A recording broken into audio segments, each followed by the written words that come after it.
네, 이번 시간은요, 우리 2장으로 들어와서 우리 부동산 경제 및 시장에 대해서 좀 살펴보도록 하겠습니다. 자, 2장 역시 한 3문제 내외 정도 보통 출제가 되고 있는데요. 챕터는 두 개의 챕터가 있어요. 우리 이렇게 묶어서 1절 부동산 경제, 그죠? 부동산 경제를 이렇게 말하고 있고요. 그다음에 이렇게 이제 묶어서 부동산 시장을 이렇게 챕터가 이렇게 두 개의 챕터로 이렇게 나눠져 있는데, 자, 이렇게 구분한 것은 이제 출제 비중이 조금씩 다르기 때문이죠. 자, 일단 너무나도 중요한, 반드시 매 시험마다 반드시 꼬박꼬박 출제되는 부분이 이 수요와 공급과 관련된 부분입니다. 아주 중요하죠. 별색입니다. 자, 무조건 출제가 된다, 그렇죠? 반드시 무조건 출제가 되는 것이 이제 수요 공급, 수급 문제고요. 자, 그다음에 이제 이 수요와 공급을 관리하기 위해서 이제 정부가 가격 규제를 들어갈 수 있는데, 이 가격 규제 부분은 조금 우리 수급 부분과 연관지어서 규제하는 그 부분, 그다음에 이제 규제에 따른 어떤 부작용 관련해서 간간히 이제 출제가 되고 있습니다. 그래서 뭐 3번 시험 보면 한 2번 정도 생각하시면 될 것 같고요. 여기 이제 그 가격 규제하고 연관지어서 우리 그 주택시장의 정부 개입 파트가 있는데, 사실 얘하고 이제 관련성이 깊죠, 그렇죠? 그래서 여기서도 한 별 2개 정도 생각하시면 될 것 같고요. 자, 그다음에 이제 우리 마지막으로 이제 경기 변동 파트는요, 별 하나 책정이 됐습니다. 그러면 그 예전에 우리 전면 개정되기 전에만 해도 조금 출제 비중이 높았는데, 그 전면 개정이 되면서 출제 비중이 조금 줄었어요. 예, 그래서 별 하나 정도니까 3번 시험 보면 3번 중에 1번 정도 출제가 될 거다, 이렇게 예상하면 될 것 같습니다. 자, 그럼 먼저 우리 1절에서 부동산 경제가 뭐냐? 우리 보통 이제 부동산 경제학이라고 이제 부르는데, 자, 부동산과 관련된 어떤 의사결정, 행동, 그다음에 이제 어떤 그 부동산 가치에 영향을 주는 여러 가지 경제적인 원칙, 뭐 이런 것들을 이제 초점을 맞춰서 부동산 시장을 설명하는 그런 이론들이 이제 부동산 경제학이다, 이렇게 얘기를 하고 있는 건데요. 자, 여기서 바라보는 이제 경제 원칙은요, 일단 비용을 적게 들이는 것, 최소 비용. 그다음에 비용은 적게 들었지만 효과는 최대 효과를 나타내야죠, 그렇죠? 그래서 최소 비용 최대 효과로 이렇게 요약이 되는데, 요걸 이제 끄집어내서 이제 보통 뭐라고 얘기하냐면, 요걸 이제 묶으면 최유효 이용, 이렇게 얘기합니다. 그래서 부동산을 얘기할 때 요 단어가 빠지지 않습니다. 최유효 이용. 그러니까 비용은 최대한 적게 들이고 효과는 최대한 크게 나타내는 걸 한마디로 최유효 이용, 이렇게 요약을 하고 있죠. 그래서 이때 이렇게 이 원칙이 지켜질 때 가장 효율적으로 사용되거나 배분이 된다, 이렇게 보시면 되겠고요. 자, 그다음에 이제 부동산 경제학은 사회가 어떤 특정 지역의 부동산 시장에 어떻게 영향을 주는지 그런 부분도 이제 연구하게 되고요. 그렇게 되는데, 이 부동산이, 이 경제학이 미시경제학이 있고 거시경제학이 있어요. 자, 미시경제학은요, 어떤 내가 투자하고자 하는 어떤 투자 대상이 속해 있는 어떤 입지, 그 지역에 속한 공간, 이런 것들을 고려해서 해당 부동산 시장을 이제 분석하는 그런 학문이죠. 그래서 어떤 입지의 그 부동산 수요에 대해서 뭐 최유효 이용이라든가 주거의 입지라든가 뭐 기업의 어떤 생산자 입지라든가 이런 도시경제학에서 다루는 그런 부분들을 다루고 있고요. 자, 부동산 거시경제학은 입지하고 상관이 없죠. 그렇죠? 그래서 좀 큰 틀에서 경제 성장률, 뭐 이자율, 이런 거시 변수들을 다루는 학문이에요. 예, 그래서 이러한 그 뭐 경제 성장률이나 이자율 이런 부분들이 전반적인 토지나 건물에 영향을 주기 때문에 그 시장에, 그렇죠? 그런 거시 경제학을 다루는 거다. 그래서 여기는 뭐 그냥 가볍게 그냥 한번 눈으로 한번 쭉 살펴보시는 정도 이제 보시면 될 것 같고요. 자, 중요한 건 이제 수요와 공급이죠. 자, 그러면 이제 우리 수요와 공급이라는 게 이제 부동산의 수요자, 사는 사람, 매수인이요, 그렇죠?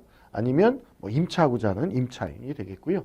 자, 부동산의 공급자는요, 우리 부동산을 팔고자 하는 매도인 내지는 건물을 임대하는 임대인이 되겠죠, 그렇죠? 자, 그래서 우리 수요와 공급이 이제 만나서 합의한 그 가격에 물건을 사고 팔거나 아니면 뭐 임대가 이루어지는 이런 것을 통해서 이제 수요와 공급이 이루어지겠죠, 그렇죠? 자, 보통 이제 일반적으로 보면 여기 이제 이쪽에 이제 가격이고요, 여기가 이제 수급량, 이렇게 이제 보면 가격을 보통 얘기할 때 뭐 임대료, 뭐 집값을 갖고 얘기하기도 하지만 보통 임대료를 갖고 많이 얘기를 합니다. 그러면 자, 일반적으로는 우리 그 수요 곡선, 디맨드 커브는 우하향하고요. 그다음에 서플라이 커브, 공급 곡선은 우상향하는데, 이렇게 이제 둘이 만나는 점에서 이제 균형 가격과 균형 거래량이 이제 결정이 되는 것이죠. 그렇죠? 예, 그러면 여기서 이제 우리 부동산 수요, 여기 디맨드 커브, 여기는 서플라이 커브, 수요, 우하향하는 수요 곡선, 요걸 얘기할 때 부동산 수요는 무엇을 수요라고 하느냐?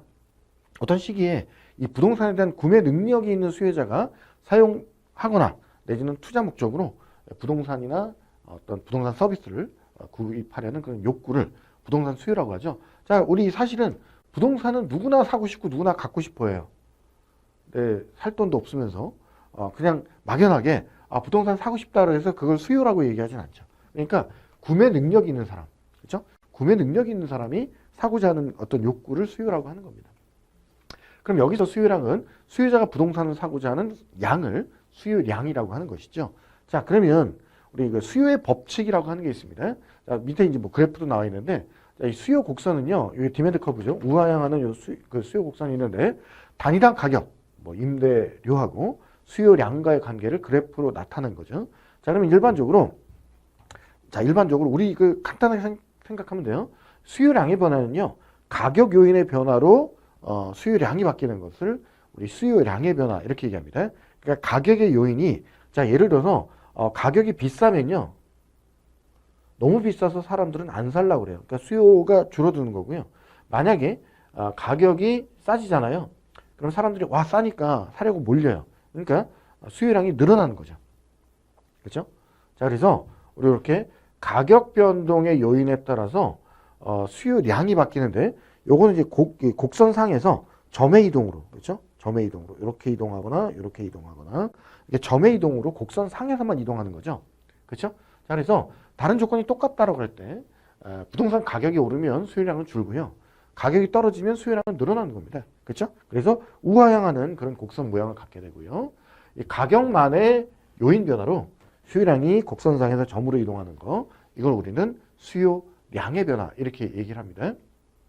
자, 그러니까 당연히 비싸면 사람들이 안 살라고 하기 때문에 거기서 이제 음의 기울기를 갖게 되는 것이죠. 그렇죠?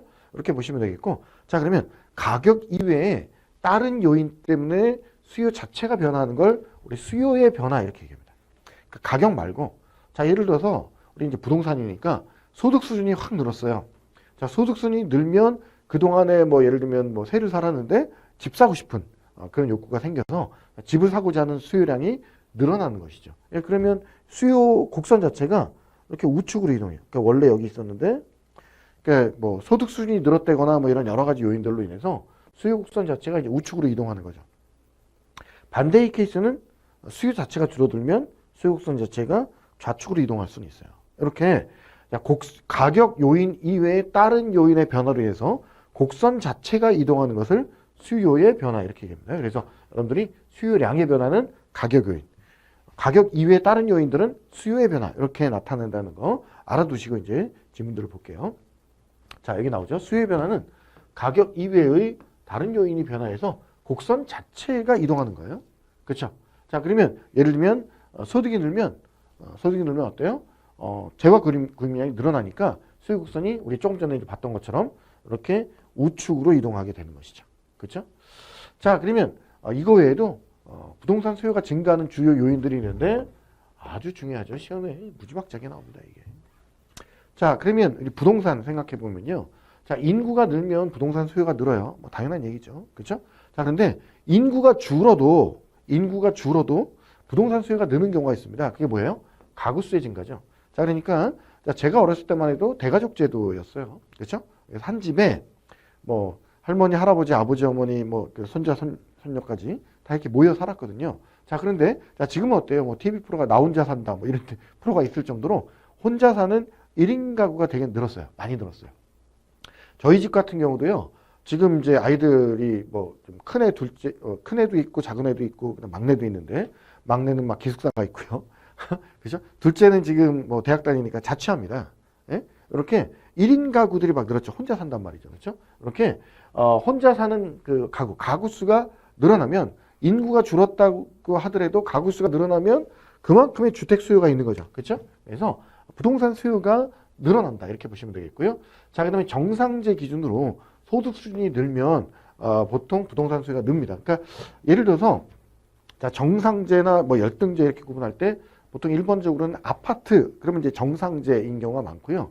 그냥 뭐 예를 들어서 동네 아주 조그마한 소형 빌라 이런 데 있죠. 이런 거는 아파트하고 비교하면 열등제가 돼요. 그렇죠? 그러니까 소득 수준이 늘면 아파트로 이사 가고 싶고 소득 수준이 좀 낮으면 그냥 뭐 아파트 갈 정도는 안 되니까 조그마한 소형 빌라에 사는 거죠. 그렇죠?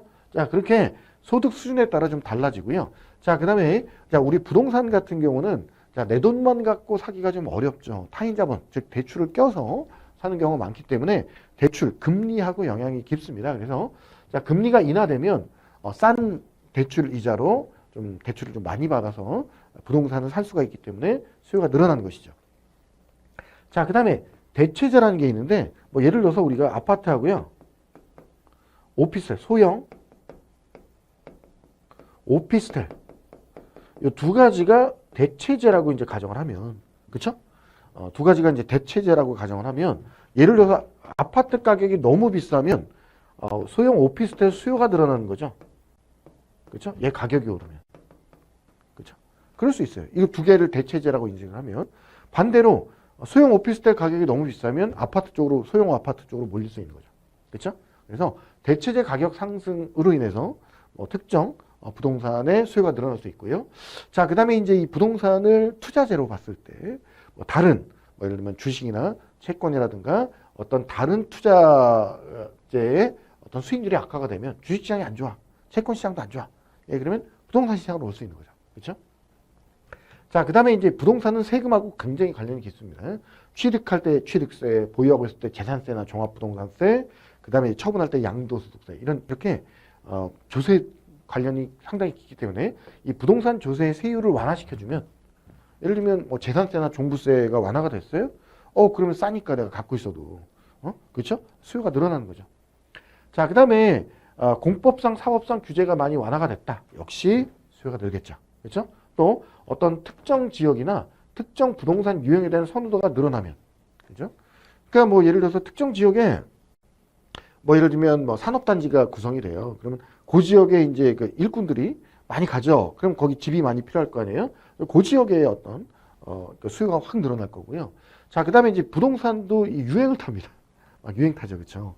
유행을 타기 때문에 어떤 유형의 부동산 이 한번 유행을 타면 그 어떤 유형의 특이한 유형의 그런 이제 부동산에 대한 선호도가 늘어날 겁니다. 이런 것들이 부동산 수요가 증가하는 요인이고요. 자, 부동산 수요가 늘어났다는 얘기는 수요 곡선 자체가 우측으로 이동한 거다. 이렇게 보시면 되겠습니다. 자, 그럼 부동산 수요는 어떤 특성을 갖고 있습니까? 다른 재화보다 비싸죠. 그러니까 일단은 뭐 집 살라고 하면 자금 마련하는데 굉장히 오랜 시간이 걸린다는 거고요. 자, 그다음에 개별 수요자의 거래 빈도가 낮습니다. 자, 집을 사고 팔거나 하는 사람들은 소수죠. 그렇죠? 네? 누구나 다 사고 팔고 그러기가 좀 어렵죠. 워낙 고가니까.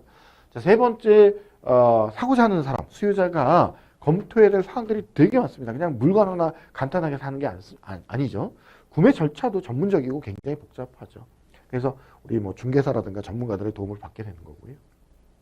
자, 부동산의 가장 큰 특징, 부동성 때문에요. 시장이 국제화됐기 때문에 수요 이동이 자유롭지 못하다는 거죠. 그래서 그리고 개별성을 갖고 있기 때문에 어떤 뭐 차별화된 그런 수요 유형을 갖고 있다 이렇게 보시면 돼요.